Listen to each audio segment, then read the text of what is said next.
بسم اللہ الرحمن الرحیم۔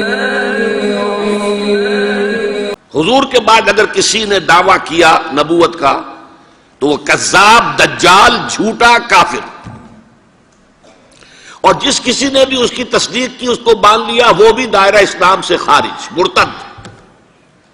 یہ قانونی اہمیت ہے، قانونی اہمیت ہے۔ کوئی شخص مسلمان رہا یا نہیں رہا، یہ تو بڑا اہم مسئلہ ہے، قانونی مسئلہ ہے۔ اس کی بیوی کا اس سے نکاح جو ہے وہ ختم ہو گیا اگر اس نے کسی حضور کے بعد کسی نبی کی نبوت کا اقرار کر لیا یا خود اپنے نبی ہونے کا دعویٰ کیا، وہ پھر مرتد ہے، واجب القتل ہے۔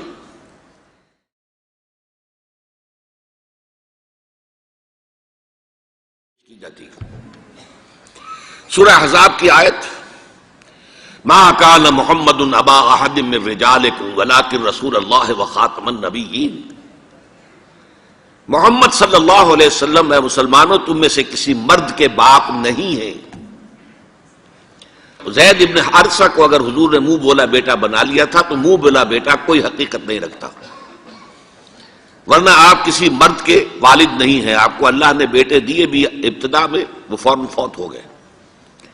آپ کے عمر کے آخری دور میں بھی حضرت ابراہیم کی ولادت ہوئی، حضرت ماریہ قبطیہ کے بطن سے، وہ بھی فوت ہو گئے بچپن میں۔ تو ما کان محمد ابا احد من رجالکم ولکن رسول اللہ وخاتم النبیین، وہ تو اللہ کے رسول ہیں اور نبیوں کی مہر ہیں، مہر لگ گئی، اب یہاں سے کوئی اور شے نہیں نکل سکتی، یہ بند ہو گیا راستہ، یہاں سے اب کسی اور نبوت کے اجرا کا سوال پیدا نہیں ہوتا۔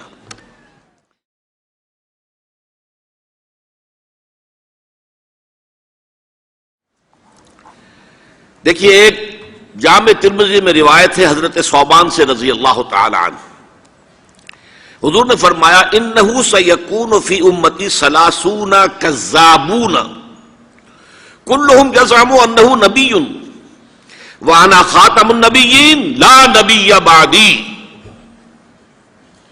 آپ نے فرمایا میری امت میں 30 افراد ایسے اٹھیں گے جو دجال ہوں گے، کذاب ہوں گے، جھوٹے ہوں گے۔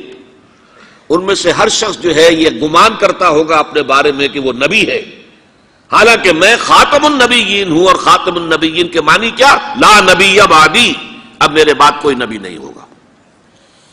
اس قانونی مفہوم کو بہت ہی عمدگی کے ساتھ یہاں واضح کر دیا گیا کہ اب چاہے دجال اٹھیں گے، حضور کے اپنے زمانے میں اٹھ گئے تھے، پھر اس دور میں تو بڑی تیزی کے ساتھ، بڑی رفتار جو ہے تیز ہو گئی ہے، زمانہ آخری آ رہا ہے، وہ 30 کی تعداد اب جو ہے پوری ہونی ہے۔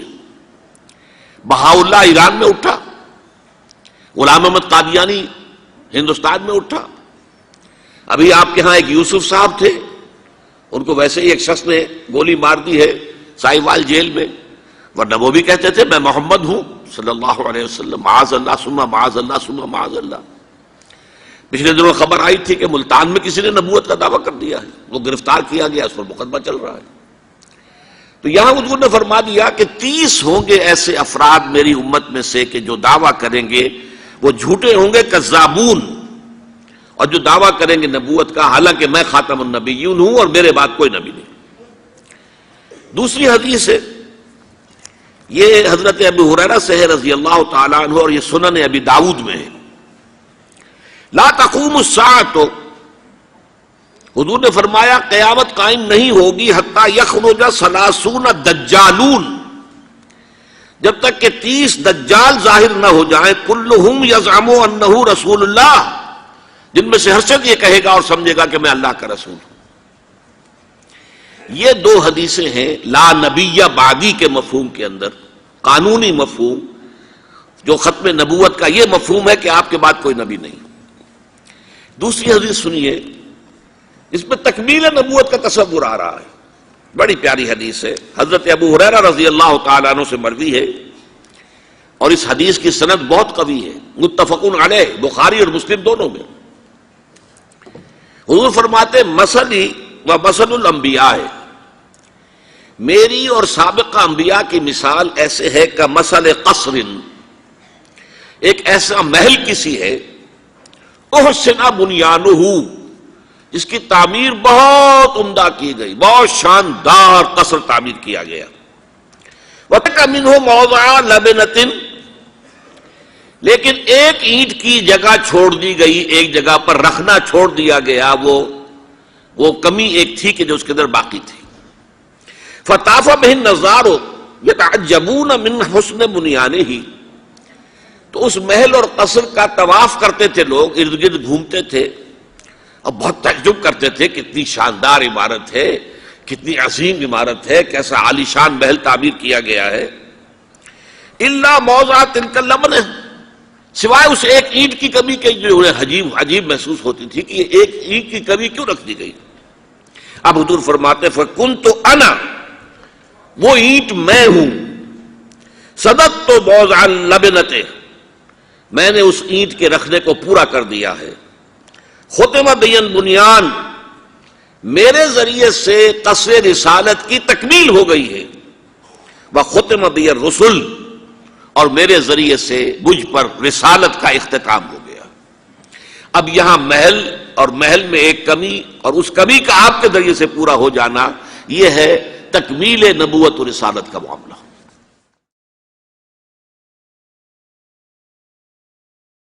کہ جو شخص بھی اب حضور کے بعد کوئی نبوت کا دعویٰ کرے گا یا کیا ہے، وہ دجال، کذاب، جھوٹا، کافر، مرتد، واجب القتل، یہ اس کا قانونی تقاضا ہے۔ بدقسمتی سے صورت کیا ہوئی، عالم اسلام میں اس سے پہلے جب بھی کسی نے یہ کام کیا، جب تک مسلمانوں کی حکومتیں تھیں، انہیں قتل کر دیا گیا۔ آپ کو معلوم ہے کہ حضور کے فوراً بعد جو کھڑے ہو گئے تھے مسیلمہ کذاب اور بڑے بڑے مدعیان نبوت، ان کے خلاف جہاد کیا گیا، ان کو قتل کیا گیا، تہہ تیغ کیا گیا۔ بہاء اللہ ایران میں اٹھا تو وہاں چونکہ بہرحال مسلمانوں کی حکومت تھی، قتل کر دیا گیا۔ اب بھی کوئی بہائی ایران میں نہیں رہ سکتا، سب وہاں سے بھاگ چکے ہیں، کوئی نہیں رہ سکتا، کوئی وہاں آئے گا تو قتل کر دیا جائے گا۔ لیکن یہاں معاملہ یہ تھا کہ انگریز کی حکومت تھی، انگریز کی حکومت میں ہر شخص کو کھلی چھوٹ تھی۔ اکبر الہ آبادی رحمۃ اللہ علیہ نے بڑے خوبصورت الفاظ کے اندر وہ نقشہ کھینچا ہے، گورنمنٹ کی خیر یارو مناؤ، گلے میں جو آئیں وہ تانے اڑاؤ، کہاں ایسی آزادیاں تھی میسر، ان الحق کہو اور پھانسی نہ پاؤ۔ اگر اسلامی حکومت ہوتی، مسلمان حکومت ہوتی، چاہے اعلی معیاری اسلامی حکومت نہ بھی ہوتی، مسلمانوں کی حکومت ہوتی، تو جس نے ان الحق کہا منصور، وہ سولی چڑھا دیا گیا یا نہیں؟ جس نے نبوت کا دعویٰ کیا وہ قتل کر دیے گئے کہ نہیں؟ انگریز کی حکومت تھی، گورنمنٹ کی خیر یارو مناؤ، گلے میں جو آئیں وہ تانے اڑاؤ، خدائی کا دعویٰ کر دو، نبوت کا دعویٰ کر دو، رسالت کا دعویٰ کر دو، کوئی پوچھنے والا نہیں، کوئی پکڑنے والا نہیں، کسی دارو گیر کا کوئی اندیشہ ہی نہیں۔ کہاں ایسی آزادیاں تھی میسر، ان الحق کہو اور پھانسی نہ پاؤ۔ اسی زمانے میں ایک واقعہ یہ ہوا تھا، غلام احمد قادیانی نے ایک دعوتی خط لکھا کابل کے حکمران، اب میں بھول رہا ہوں کہ وہ امیر دوست محمد خان تھے یا امیر عبد الرحمان خان تھے، ان دونوں میں سے کسی کے سامنے وہ خط پہنچا۔ جیسے کہ حضور نے خطوط بھیجے تھے قیصر کو، کسریٰ کو، تو اس کو بھی شوق چرایا کہ میں بھی تو اب نبی ہوں، نبوت کا دعویٰ کر چکا ہوں، تو مجھے پڑوس کا ملک جو ہے افغانستان، وہاں کے بادشاہ کو دعوت دینی چاہیے کہ وہ مجھ پر ایمان لائے۔ جب وہ خط وہاں پہنچا ہے تو امیر کابل نے اسی خط پہ 2 الفاظ لکھ دیے اور واپس کر دیا۔ الفاظ کیا تھے؟ این جا بیا، یہاں آؤ ذرا اور یہاں آ کر تم دعویٰ کرو نبوت کا۔ یہ تم انگریز کی چھتری تلے بیٹھے ہوئے دعوے کر رہے ہو، انگریز کے سائے تلے جو ہے، اور انگریز جو ہے تمہیں سپورٹ کر رہا ہے، تم نے جہاد کو جو ہے ختم کر دیا، دین کے لیے حرام ہے اب دوستو قتال، حرمت قتال۔ انگریز کو اور کیا چاہیے تھا؟ گلیڈسٹن نے، جبکہ وہ وزیر اعظم تھا برطانیہ کا، اس نے کہا تھا اپنی پارلیمنٹ میں قرآن کو لہرا کر، جب تک یہ کتاب دنیا میں موجود ہے امن قائم نہیں ہو سکتا، یہ تو جہاد اور قتال کی بات کرتی ہے۔ تو ان کو اور کیا چاہیے تھا کہ اگر کوئی اس قتال کو ختم کر دے، منسوخ کر دے، اور مسلمانوں میں سے جذبہ جہاد اور قتال فی سبیل اللہ کو نکال دے، تو اس سے بڑی اور کیا خدمت ہوگی؟ لیکن یہ کہ اگر تمہیں یہ دعوت دینی ہے تو ذرا یہاں آؤ، ایجاب یہاں آ کے یہ دعوت دو مجھے، تاکہ تمہارے 14 طبق روشن ہو، تمہیں معلوم ہو کہ اس دعویٰ کرنے کا مطلب کیا ہے۔ لیکن ایک بات میں اب آپ سے عرض کر رہا ہوں، ہم پر اللہ کا بڑا کرم ہوا تھا، اس میں کوئی شک نہیں۔ اس ملک میں 1974 میں جو فیصلہ ہوا قادیانیوں کے غیر مسلم اقلیت قرار پانے کا، وہ واقعہ یہ ہے کہ بہت ہی مبارک فیصلہ تھا۔ اس کے لیے تحریک جو اٹھی وہ بھی بہت ہی عمدہ تھی، بہت پرامن تھی، بہت منظم تھی۔ مولانا سید محمد یوسف بن نوری رحمۃ اللہ علیہ اس کے قائد تھے۔ کوئی سیاسی لیڈر جو ہے اس میں نمایاں نہیں تھا، خالص دینی تحریک تھی۔ پھر اس وقت ہمارے ہاں حکمران ذوالفقار علی بھٹو، حالانکہ خالص سیکولر ذہن کا آدمی، اور قادیانیوں نے اسے سپورٹ کیا تھا 1970 کے الیکشن میں۔ قادیانی سمجھتے تھے وہ تو ہمارا اپنا آدمی ہے، لیکن اللہ تعالیٰ نے اس کے ہاتھوں لیکن بہترین طریقے سے، جس پر اعتراض کیا ہی نہیں جا سکتا، پارلیمنٹ کے ذریعے سے فیصلہ کر رہا۔ کوئی آرڈیننس نہیں تھا، کوئی حکم جو ہے، فرمان جو ہے وہ ایشو نہیں ہوا تھا، پارلیمنٹ کے ذریعے سے۔ اور پارلیمنٹ کی ایک کمیٹی بنائی گئی جس میں کہ موقع دیا گیا کہ قادیانیوں کے سربراہ بھی آ جائیں، لاہوریوں کے سربراہ بھی آ جائیں۔ یہ دونوں سیکٹ جو ہیں قادیانیت کے، پہلے قادیانی تھے، اب وہ ربوائی ہیں، ربوے والے ہیں۔ لاہوری جیسے پہلے لاہوری تھے، آج بھی لاہوری ہیں۔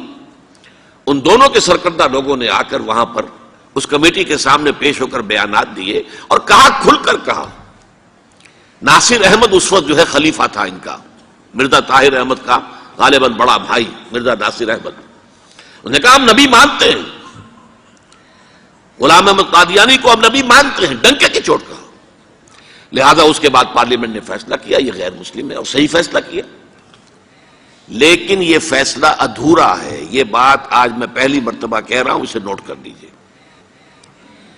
قادیانیت کے فتنے کو کوئی گزند نہیں پہنچا ہے ان کے غیر مسلم قرار دیے جانے سے۔